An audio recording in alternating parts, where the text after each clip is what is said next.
Welcome to your law बडी। आज हम companies act 2013 के सेक्शन 96 और 97 को डिटेल में समझेंगे। ये सेक्शंस एनुअल जनरल मीटिंग यानी कि एजीएम से रिलेटेड हैं, जो हर कंपनी के कॉर्पोरेट गवर्नेंस का एक बहुत इंपॉर्टेंट पार्ट होता है। इस वीडियो में हम देखेंगे एजीएम कब कंडक्ट होता है, टाइम लिमिट्स क्या हैं, मीटिंग कहाँ होल्ड होंगी, और अगर एजीएम कंडक्ट नहीं करे कंपनी तो ट्राइब्यूनल क्या पावर्स यूज कर सकता है।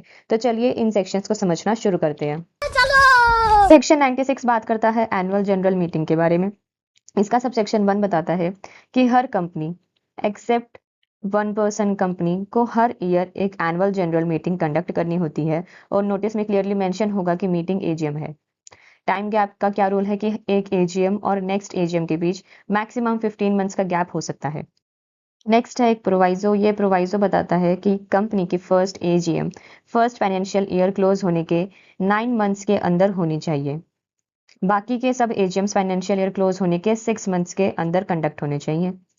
फिर एक और प्रोवाइजो है, ये बताता है कि अगर company first AGM proper time में होल्ड कर लेती है, इन कॉर्पोरेशन वाले ईयर में सेपरेट एजीएम करना नेसेसरी नहीं होगा।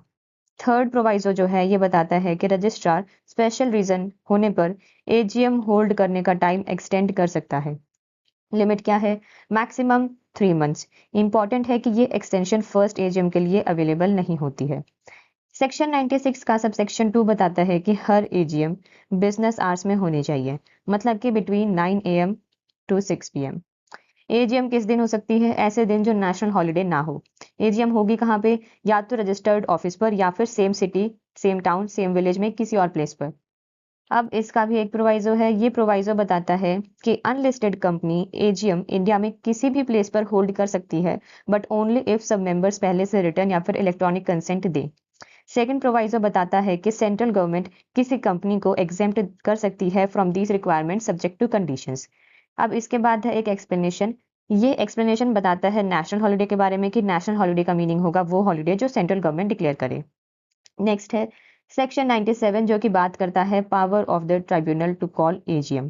इसका सबसेक्शन 1 बताता है कि अगर कंपनी सेक्शन 96 के अकॉर्डिंग एजीएम कंडक्ट नहीं करती है तो एनी मेंबर ट्राइब्यूनल में एप्लीकेशन फाइल कर सकता है।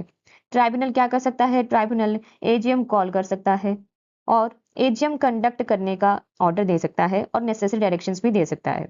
इसके बाद है एक प्रोवाइजो। ये प्रोवाइजो बताता है कि ट्राइब्यूनल ये भी डायरेक्ट कर सकता है कि सिर्फ वन मेंबर पर्सनली या फिर प्रॉक्सी के थ्रू प्रेजेंट हो तो भी वैलिड मीटिंग मानी जाएगी। इसका सबसेक्शन 2 बताता है कि ट्राइब्यूनल के ऑर्डर से जो एजीएम कंडक्ट होती है वो लीगली वैलिड एजीएम होगी अंडर द कंपनीज एक्ट। ठीक है। अगर आपको वीडियो यूजफुल लगा हो तो वीडियो को लाइक करें, शेयर करें और चैनल को सब्सक्राइब करें। Thank you.